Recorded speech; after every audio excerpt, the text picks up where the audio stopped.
Hi, this is Craig and welcome to Open Sessions. Today we're going to edit the tracks that we recorded in our last episode, how to record an acoustic guitar on a Martin versus a Gibson in my home recording studio.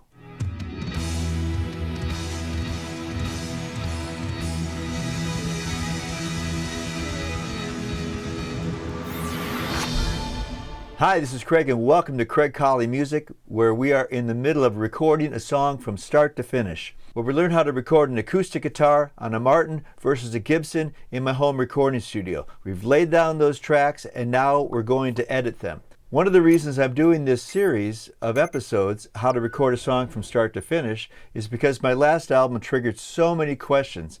And if you want to check it out for yourself, it's on all the major streaming services: Pandora, Apple, Spotify, iTunes, Amazon, and probably 15 or 20 around the world. And the number one question was, how did I do it? As a solo musician and solo instrumentalist and writer and producer and engineer, I mean, it's just you and me hanging out here. I'm the only one in this room here today. I broke it down in a series of episodes, and we've already talked about how we wrote it, arranged it. We've recorded the grand piano part, we've laid the bass part down, we've recorded the drums. Now we've actually recorded the acoustic guitar, I should say guitars, a Martin versus a Gibson. Since I had both, I thought, well, we'll do both and see which one I like, which one you like. And if you have a comment about that or a question about that, please let me know. This episode is more on the tech side, where we're going to get into the editing software. I'll show you the screen here. We're going to be working from this screen here. You can see our sequence. This is a mark of the Unicorn Digital Performer 10. That's what I'm using today. And most of what we're going to talk about is how we're going to take these tracks, clean them up, because when I record, I like to just record everything and get the feel for it as much as possible, and then clean up the edits in a session like we're going to do here today. One thing I do want to say is the purpose of these YouTube videos for me, and most likely for you, is, can I teach you something you need to learn?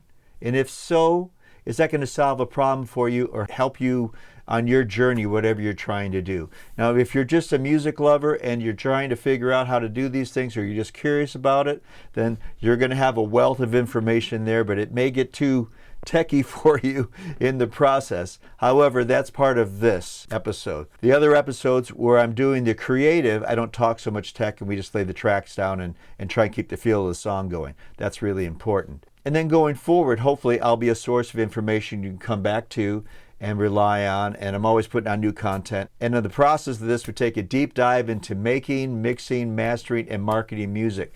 I talk about all aspects of that. Today, we're focusing on editing these tracks, so let's get into that right now. And please watch till the end, because there's going to be a really cool comparison of the two guitars, and then what you can do once you have these other elements added to a song. And in this case, it's really a piano-based song, but when I solo the guitars out, that way you're going to hear a whole different feel and sound to it. It may be another version or another way of mixing it, or maybe the piano will be dropped out. Who knows? We'll see. Before I go there, there's a card up here. If you click that link there, if you want to see the past episodes, you kind of get caught up to where we're starting today, click that link there. That'll take you there. And I also create videos on the tech and the gear that I use on these videos. So if you're curious about that, you can click this card here and that will tell you about that. So let's get going here. I'm going to put myself down in the corner here to keep you company, and like always, put my glasses on so I can see. So first, a quick overview of the layout. We're in Mark of the Unicorn Digital Performer 10, like I said. I've got multiple screens here in the studio. So this screen is my video screen. This screen over here is the main monitor we're working on today, and there's more video here. And actually, I have two settings on this monitor where I share my Mac Mini, which I'm using on controlling the video. This is the video switcher here. And then most of the work is going to be done here today on this screen, so I'm going to stay there. All right. Other videos, you can see the whole setup of the studio, but today we're going to get into it right now, which took a long time to get to, you're probably thinking, and I agree. Okay, so overview is our track. I'm not going to spend a lot of time on the overview of anything at this point, because the other videos cover all of that.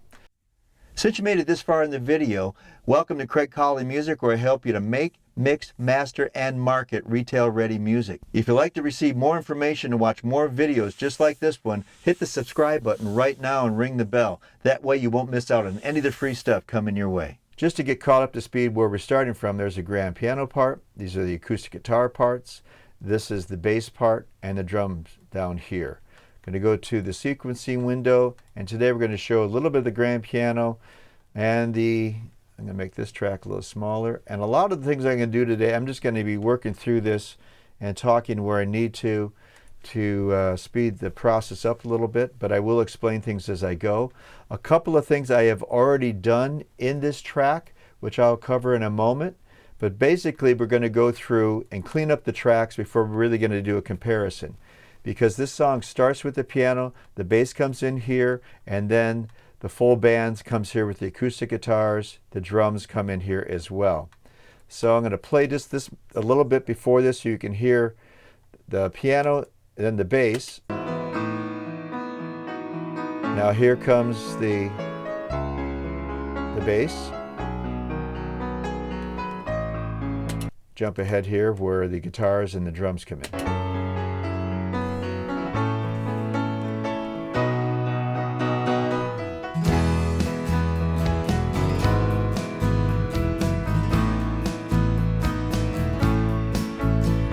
I'm just going to turn those guitars off for a moment because here's what we had before the guitars were added.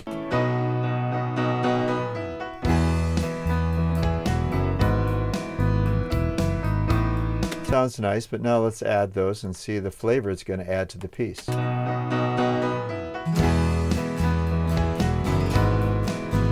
And this is the guitar soloed.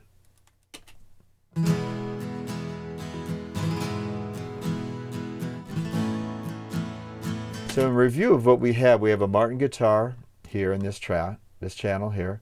This is a Martin with a capo on it, just doing arpeggio chords, with a capo on the 4th fret. So this song is in E, so this would be an open E chord, and this would be a C chord on the 4th fret, which is actually an E chord.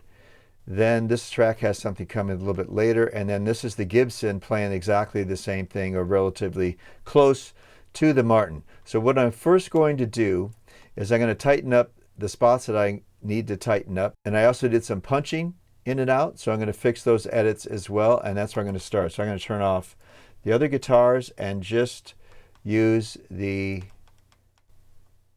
Martin guitar first, and then do the Gibson on this, and I'll do it section by section. Now also to do that, I'm going to turn the acoustic guitar up. So this is my sub on my acoustics.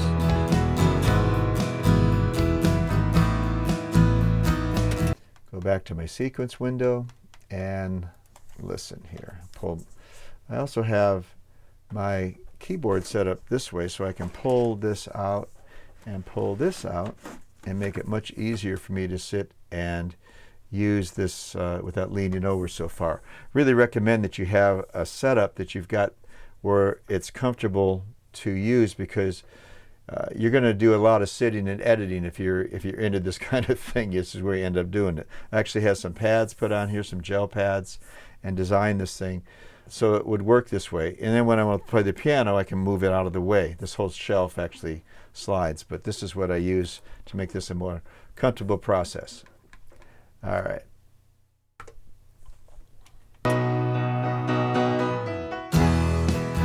Now, even that beginning chord, I know there's some chords I'm going to tighten up as far as the attack on it, and I can visually see this one. And I talked about this before, that I don't like to do this on much of anything except in parts where I want the hits to be dead on.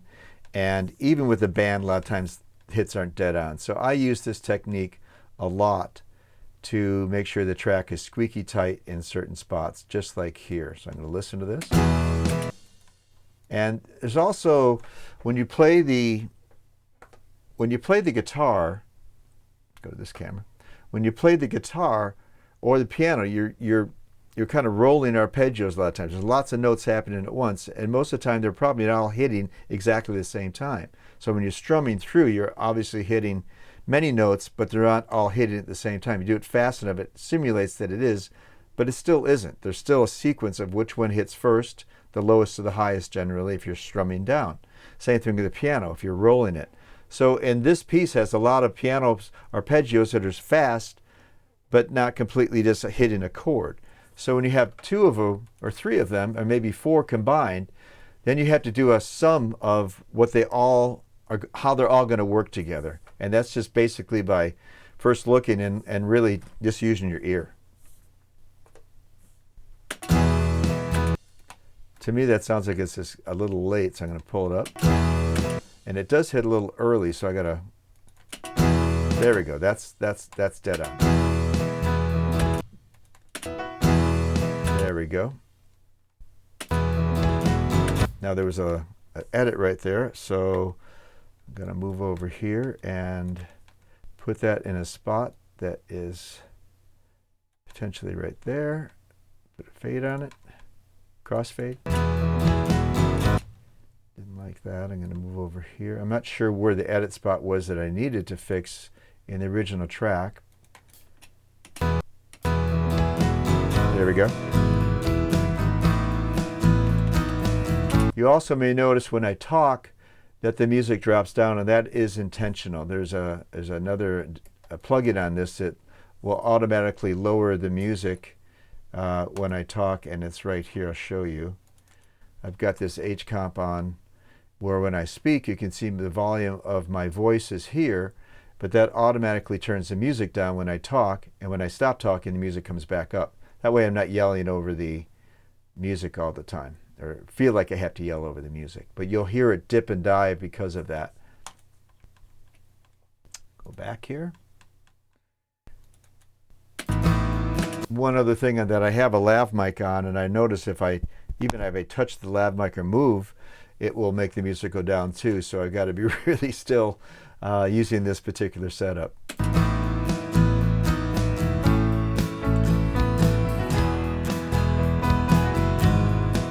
It's coming out here.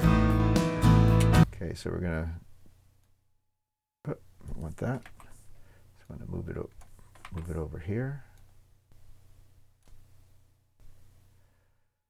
And what's interesting, so many different softwares that you have to use in this business, and they all kind of react differently when you want like something to roll like that, and you get used to one software and another one doesn't work exactly the same, so that part's a little frustrating at times.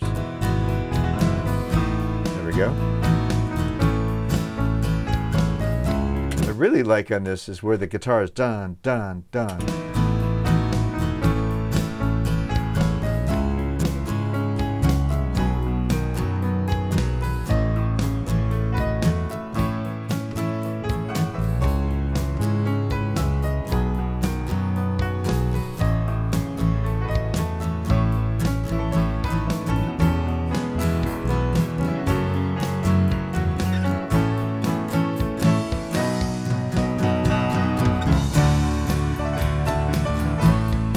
Check something there.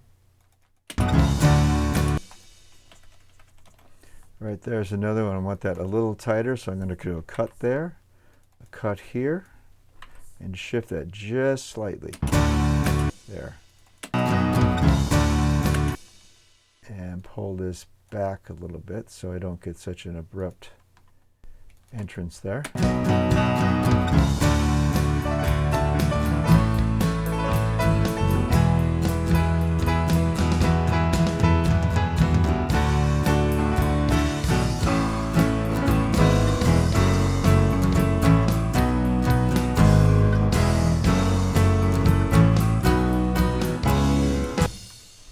It's a little late right there.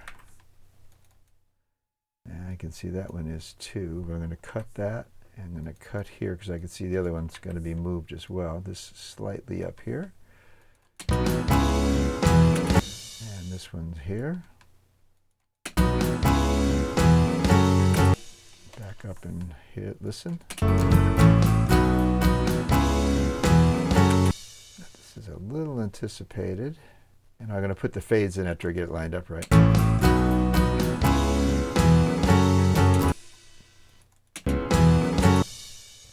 Still sounds like it's hitting a little early there. It's just the way it's...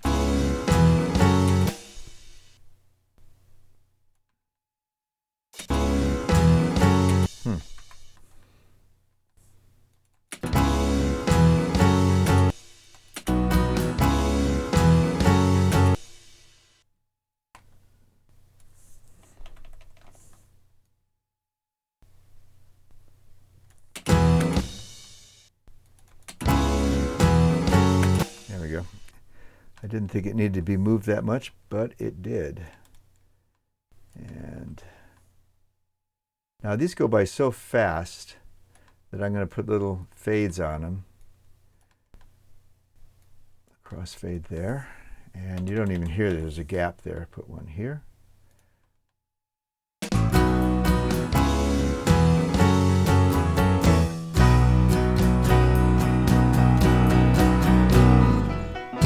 Okay, this is the section that I've already done, and I'll come back to this after this. Move this over here, then clean this tail up here. Fade that, and I can draw these fades out farther, so there's, because I know that goes into another section. So listen again. If you remember from the previous recordings, this was a part that was not dead on, and I had a hard time matching the piano. So I moved this, I've already corrected that and fixed that part. That's what you're hearing here.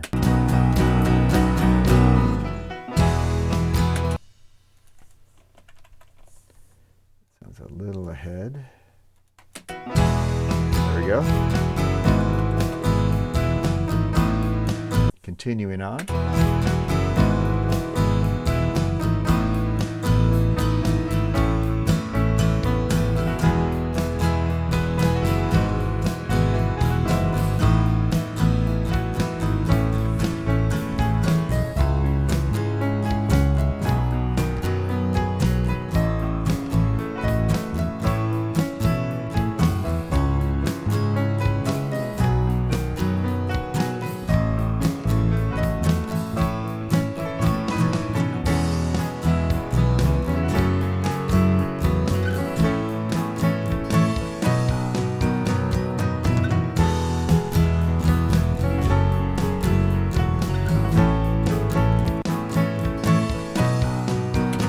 There's a little ahead on that, so I'm going to tighten that up. Once again, these are minor things, but important for what I'm looking to accomplish here. Now, once again, that's a little kind of a sweeping arpeggio, so I may leave it where it was. I'm going to leave it. I'm going to undo those edits, leave it where it is. It's close enough.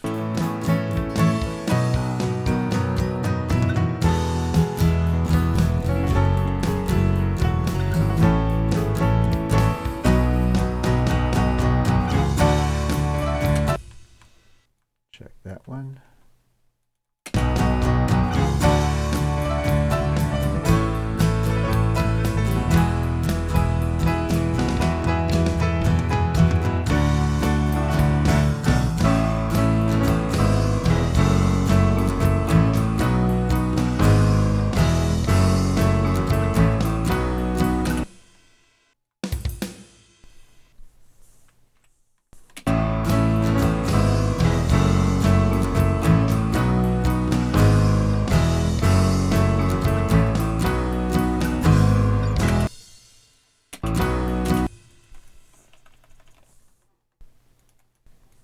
Little ahead there.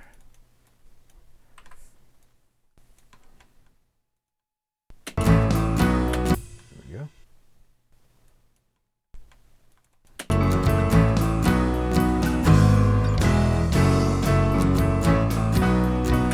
Same there.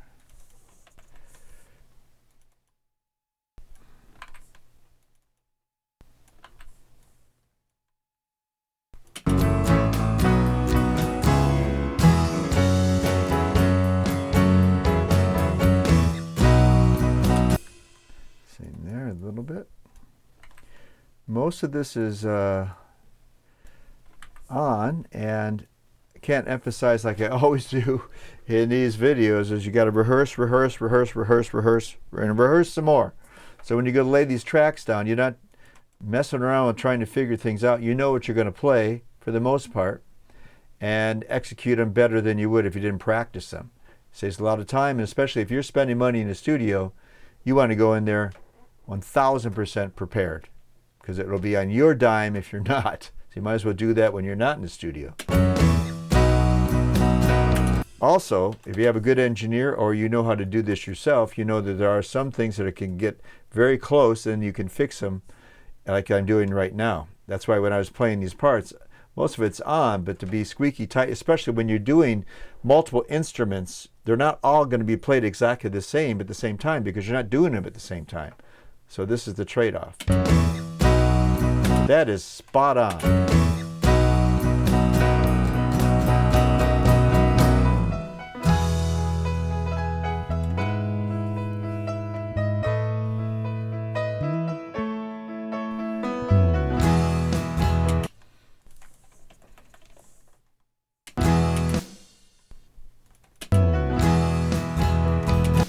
Okay, looks like you did a punch here, so I'm going to move this track over here a little bit.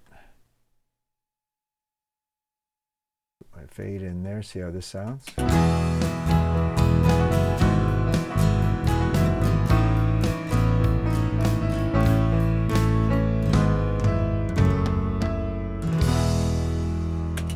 Move this back just slightly to see if that's a little more with the piano. You can see the piano rolling up right here. That would be the spot of the arpeggio roll. So I'm going to fade that and see what we got. Still seems a little ahead. Let's try this. It's kind of all over the place because I can turn the bass off for a second.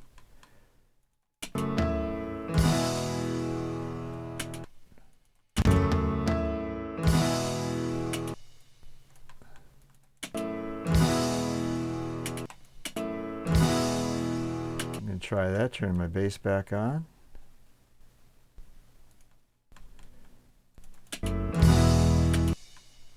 I think the bass might be just slightly, let's see here.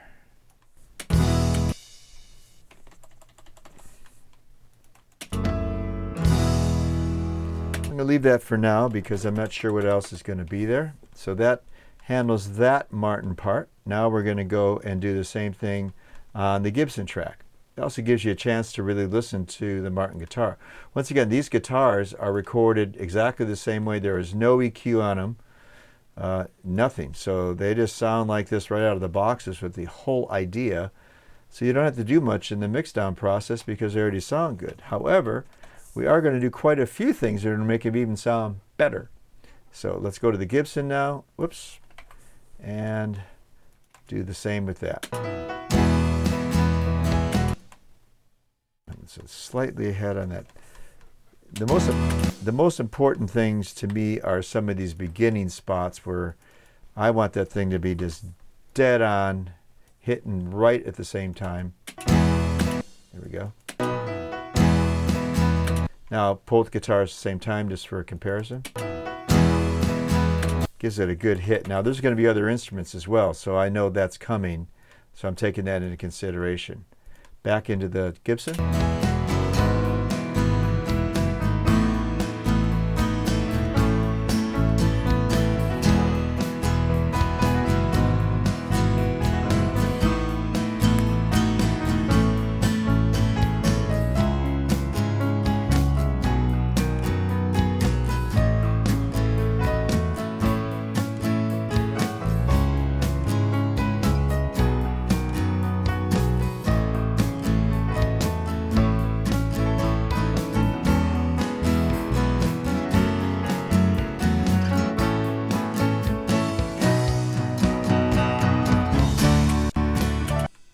Check something there.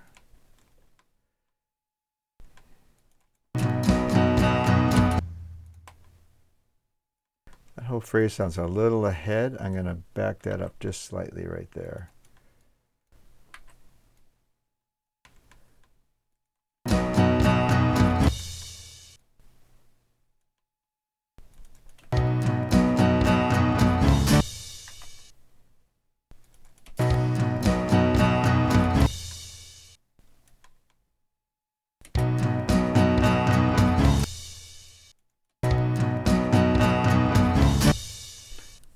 undo all that. Original. Actually, it seems like it gets a little out of time just in the last two chords here. Oops.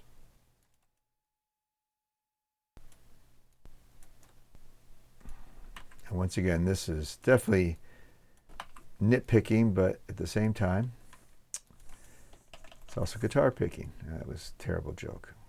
Not sure where this is going to lie yet.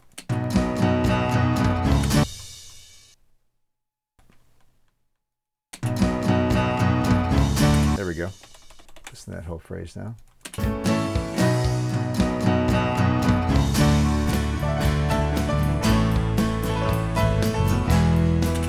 little bit on that one.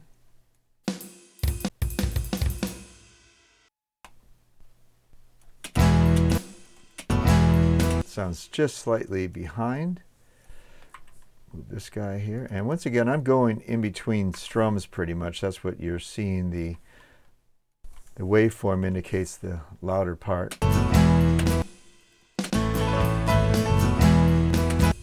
That's kind of got a interesting upswing on that strum.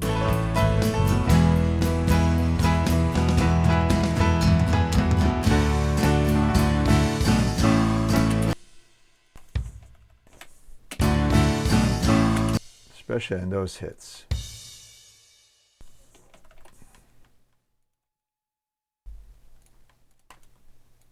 Cut a little bit there. That one looks okay there. This one just slightly. And that's a little head on that one.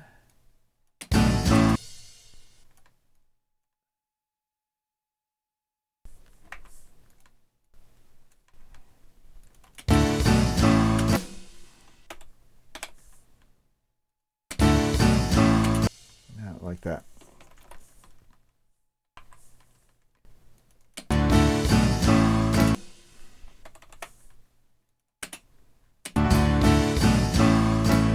I'm going to leave that and take those edits out of that one. There we go.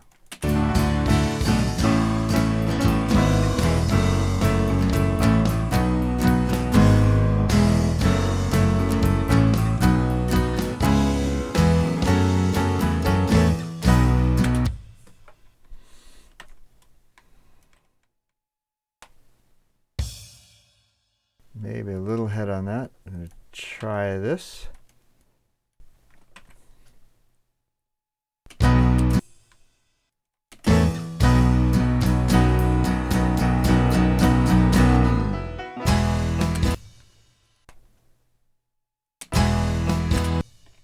Now this is an area I've already fixed. Going to move on from here.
Just slightly ahead on that one chord.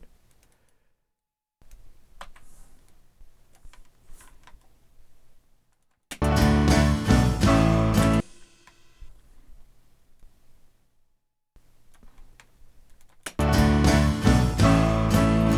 can hear it when it's dead on. It almost creates a vacuum in a way. It's just so spot on.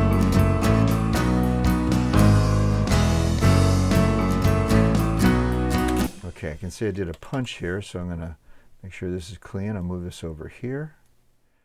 Listen through here, and I can see the ending spots there, and it's going to put a fade on it and see how this sounds.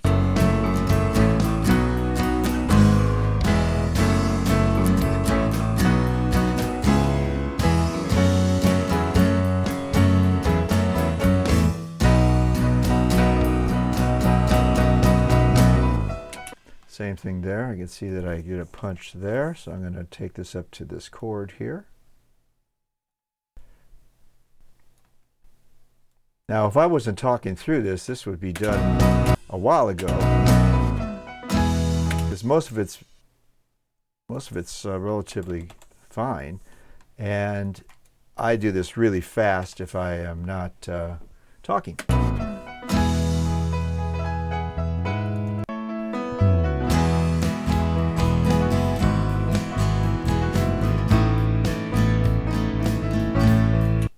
Fix this one first.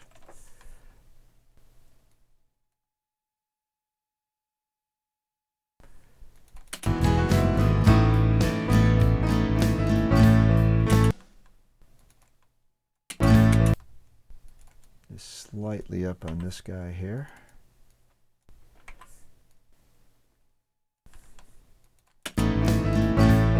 Nope, too much. Maybe not. Back it up just slightly. Nope. And leave it where it was.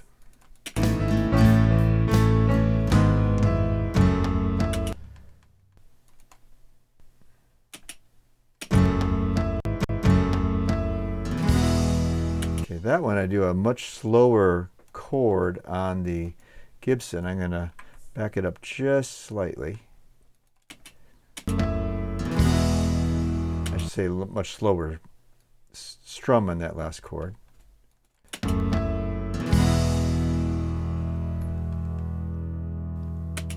And I'm going to play the last part with the Martin on.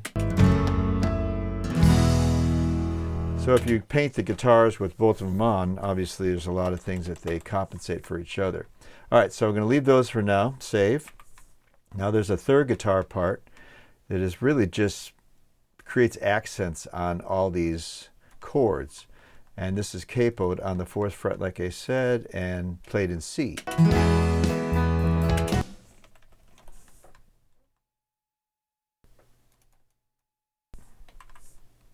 Definitely a little head there.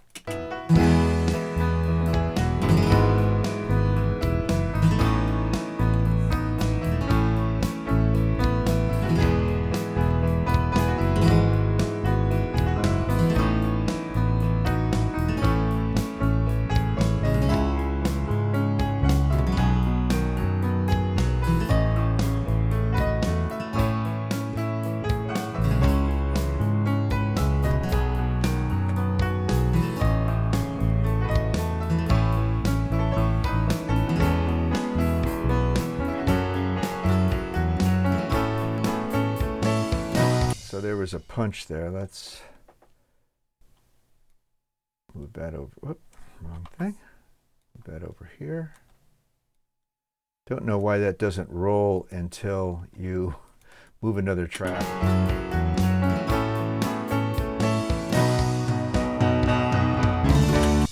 Okay, back that up a little bit.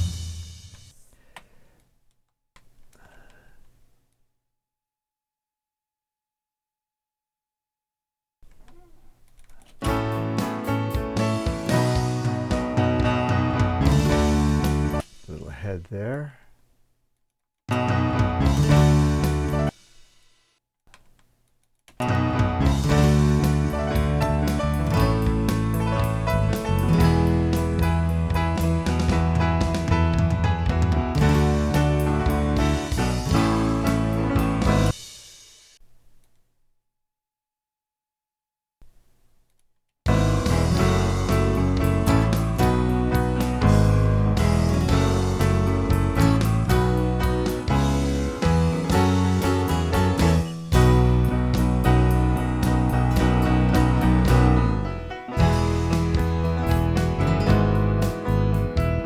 those are areas that I had fixed previous to this recording, so I could slide right through those.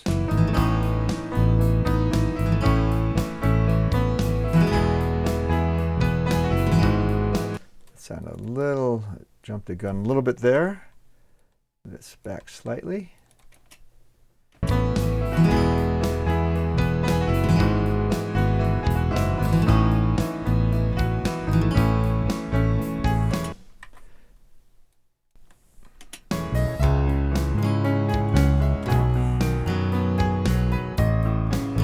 Now this phrase here I actually played differently than the first time on this C minor chord. I'm going to leave it because I may use one or the other and I can copy and paste them in place of the other depending on what I want to do later, if I even use them.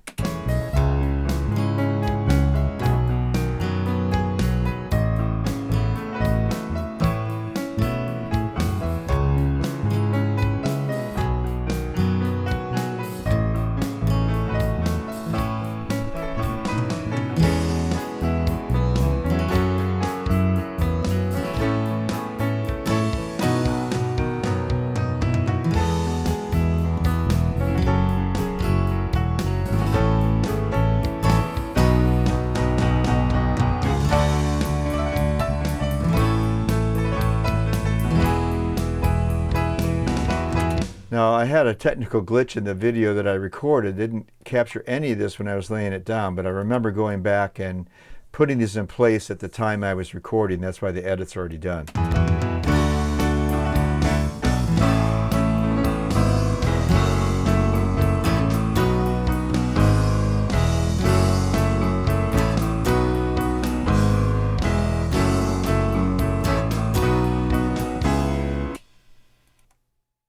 A little fast there.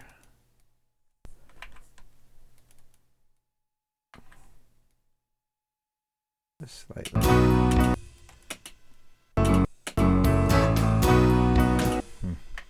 Listen again. Nope. Move it a little bit. Whoops. A little more.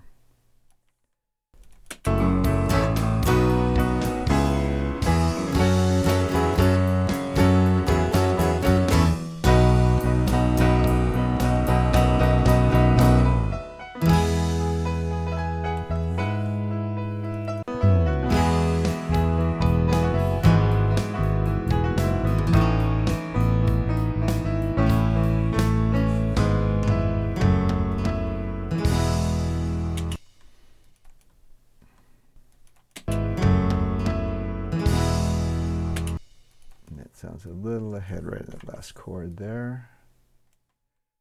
There we go. All right, so there's another part. It's only a few places. And I'll back up here to the first part, which was here. So this is the part that fills in this little gap here. Same thing on a capo guitar. Now I'm going to solo this section so I can just hear this part of the guitar.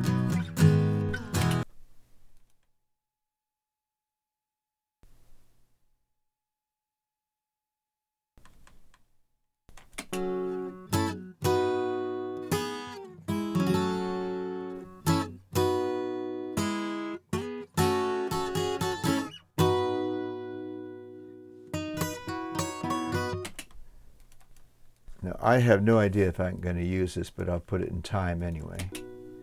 I don't know that that would work at all that way. Probably not.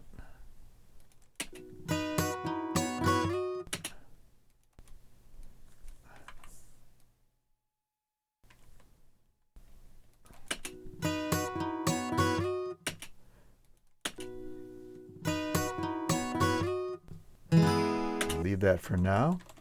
Go to the next spot. Over here.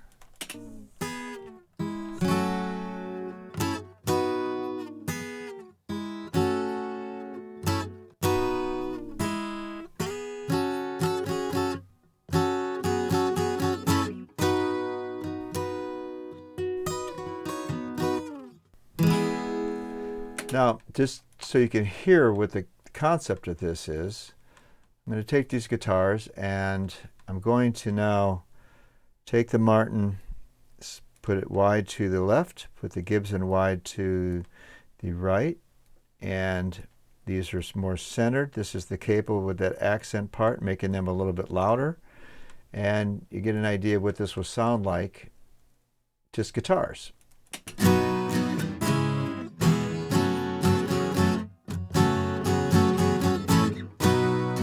Back up.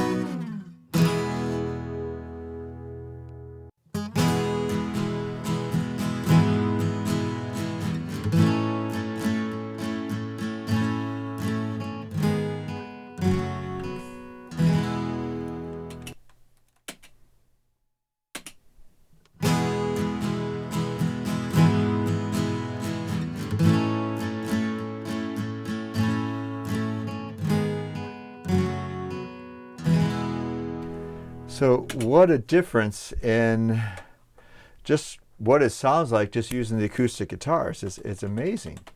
So that is our whole track now that it's edited. So now you can see there's many different ways of mixing this thing.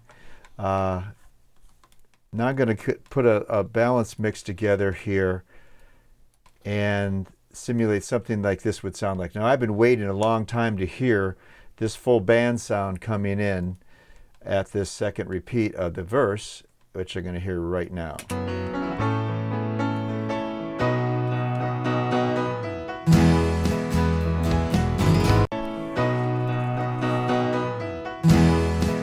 Something sounds like it's a little out. I got to fix that, figure it out here. Turn off some of the instruments, see where it is. Might just be this culprit here.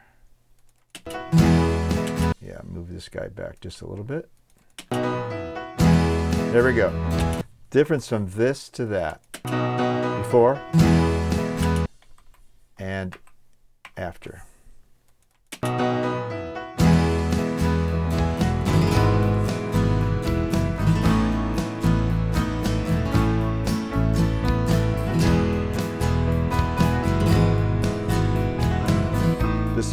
The space that it gives it by having two guitars, two different guitars, by the way, that are panned left and right, giving that stereo imaging, and also this is an accent on those chords. Now, once again, mixing this thing down later may be completely different, but this gives you a really good idea what the guitars sound like, and everything's dry. There's no EQ, there's no reverb, and you get just what it sounds like without any effects, which is the way I always record, so you get the essence of the instrument sounded as best they can without anything added, and then anything you embellish later is just going to make it better. Perhaps.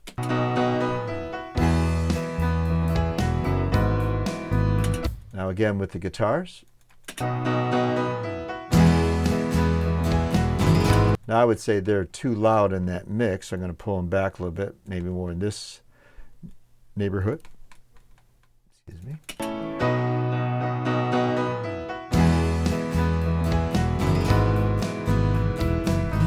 And I would, being that the piano is the lead instrument, now I would bring that up.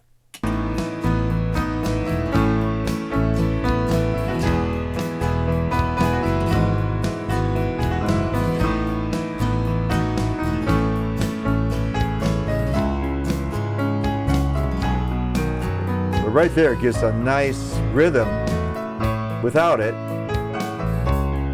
with it.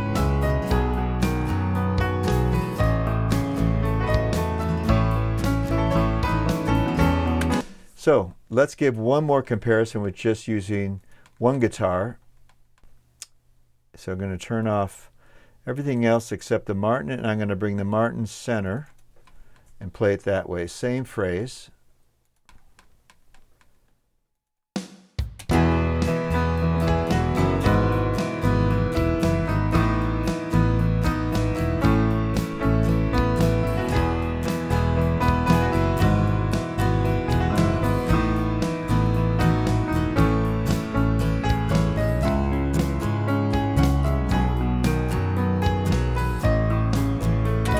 Now I'm going to put the Gibson on. Same phrase.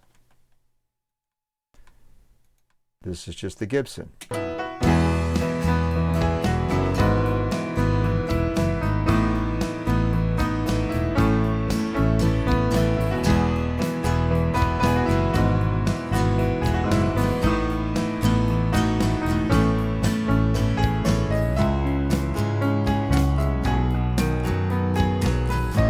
Martin.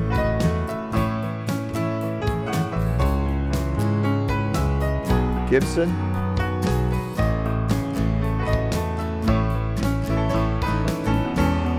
Both of them. Now this is another effect too. You could have them both on, pan them, let's just say pan them both right. Now it almost has a 12-string sound. Whoop, turn these off, sorry.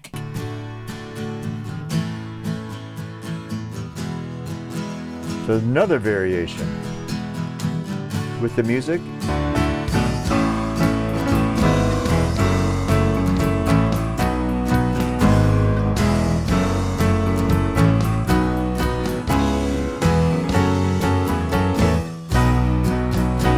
All of them back on.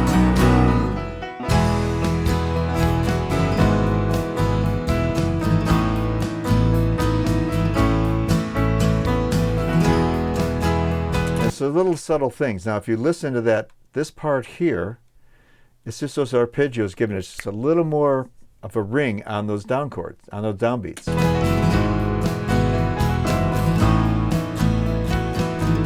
Same section without that on.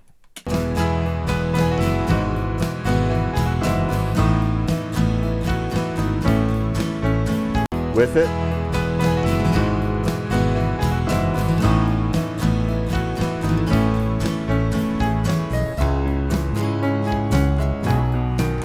All right, well that gives us a really good snapshot of what we're going to be able to do with this song in Mixdown. So we've got all the tracks edited in the acoustic section here. There may be some changes later, but it gives more space for ideas that can be done with this song already, just be using 4 instruments. Next thing I'm going to try adding is electric guitar, basic track on that, a rhythm track on that. We'll give it a little more oomph on the hits to keep it open because there's a lot going already.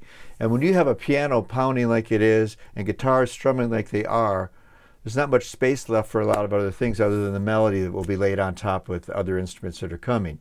So the next thing we're going to do is electric guitar, which is going to give us some more flavor and more oomph behind it, like I said. And I'll probably do a comparison of maybe 2 or 3 different electric guitars like I've done with the Martin, record them all, and then have the choice of how I'm going to use those later. I don't do this in every song, but it's nice when you have it because it gives you some options that you normally wouldn't have if you don't do that. Doesn't take that much longer, especially if you're ready and you've rehearsed. So I hope you enjoyed this segment, editing how to record an acoustic guitar on a Martin versus a Gibson. And I'd be happy to answer any questions that you may have, so please leave a comment. Please subscribe if you haven't done so. At this point, like the video if you like it. Share it with your friends. Ring the bell if you want to be notified of other videos that are coming out or premieres that are happening on a weekly basis and when I go live. Lots of information coming about making music, mixing music, mastering music, and marketing music here on Craig Colley Music. All about music. Wow, what a shock. Once again, you can click the card here and it'll take you to the beginning of the series if you want to start it from the beginning if you're just catching up. That way you can watch the whole thing. A lot of these are long because I'm sharing the entire process. If it's not something you want to spend some time with, you can always start at the beginning, go to the end and hear the end result and skip the middle. You're able to do that too. I hope you watch a little bit of it because a lot of little cool things and tricks of the trade, so to speak, are in these videos, and hopefully that will help you if you are in the same process of building tracks of your own or know somebody who is. So in conclusion, I'm curious what you think on the guitars. You like the guitar sound together? You like them separate? You like the Martin? You like the Gibson? What do you think? And I would love to hear from you in the comments, so let me know. I'm also available on a one-on-one consultation basis. If you want some one-on-one help, I can do that as well. A lot of people take me up on that service because it's something that can really speed up the process and answer the questions that you have specifically, that hopefully maybe I'll get to it in the video, maybe I won't, because I don't know what the question is. Hard to answer it. So I'm just covering what we're doing when we take a song from start to finish in this series here in my studio. So hope you enjoyed it, and I look forward to seeing you in the next video when we're going to lay down an electric guitar track on Kenny's song. Until that time, take it easy. Craig Colley signing off. And like always, I'm still here. You're still here? That's it. Bye.